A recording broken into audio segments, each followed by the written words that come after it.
Welcome to Baldy's Thoughts, the channel that explores intriguing historical and theological mysteries.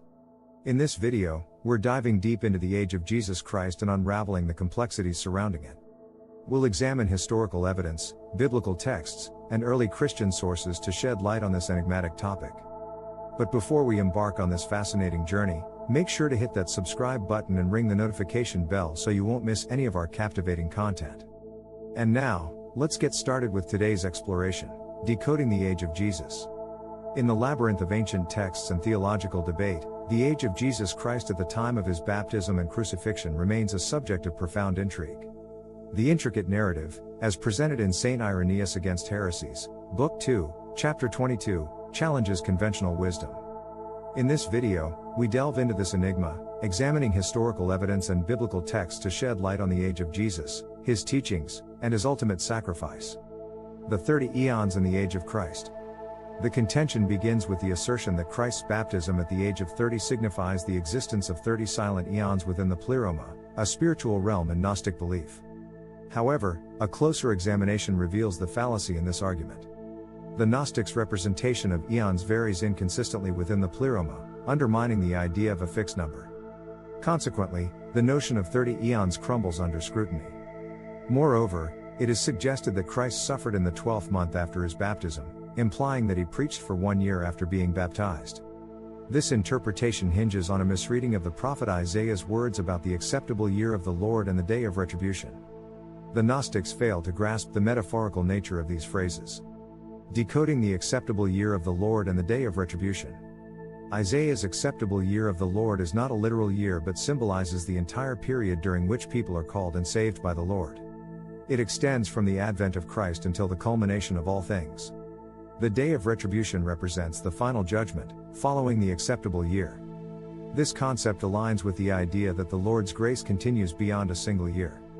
In essence, the Gnostic interpretation neglects the allegorical nature of prophetic language, attempting to confine divine wisdom within rigid temporal constraints. Chronicles of Christ's pilgrimage to Jerusalem.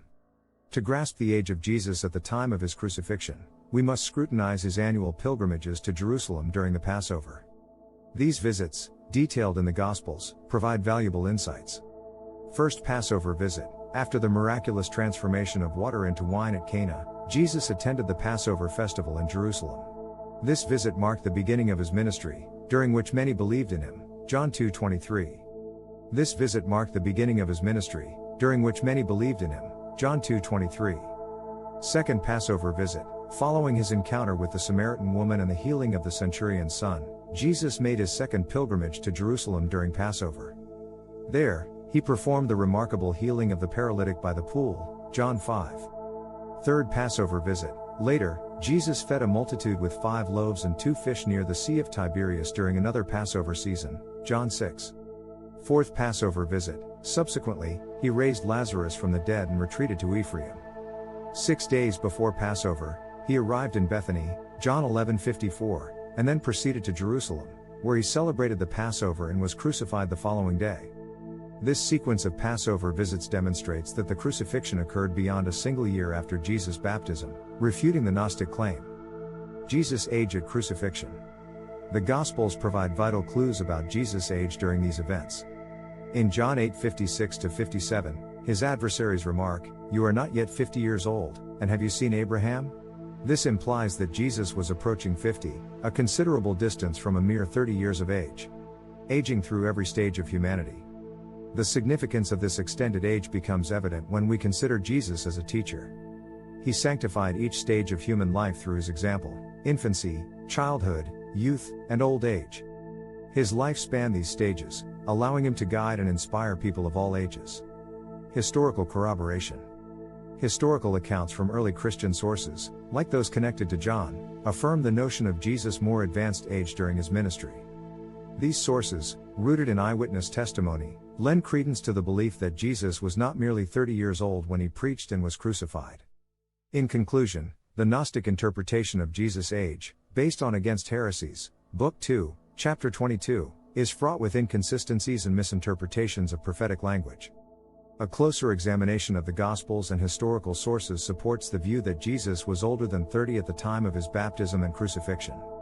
This insight into the age of Christ enriches our understanding of his life and ministry, emphasizing his role as a guide and exemplar through every stage of human existence. Thank you for joining us on this thought-provoking adventure into history and theology. If you enjoyed this video and found it insightful, don't forget to give it a thumbs up and share it with fellow truth seekers. To stay updated with more intriguing content like this, make sure to hit that subscribe button. Remember, knowledge is power, and together, we'll continue to uncover the mysteries of our past. If you have any questions, comments, or topics you'd like us to explore in future videos, feel free to reach out to us. We love hearing from our community. Until next time, keep seeking, keep learning, and keep exploring.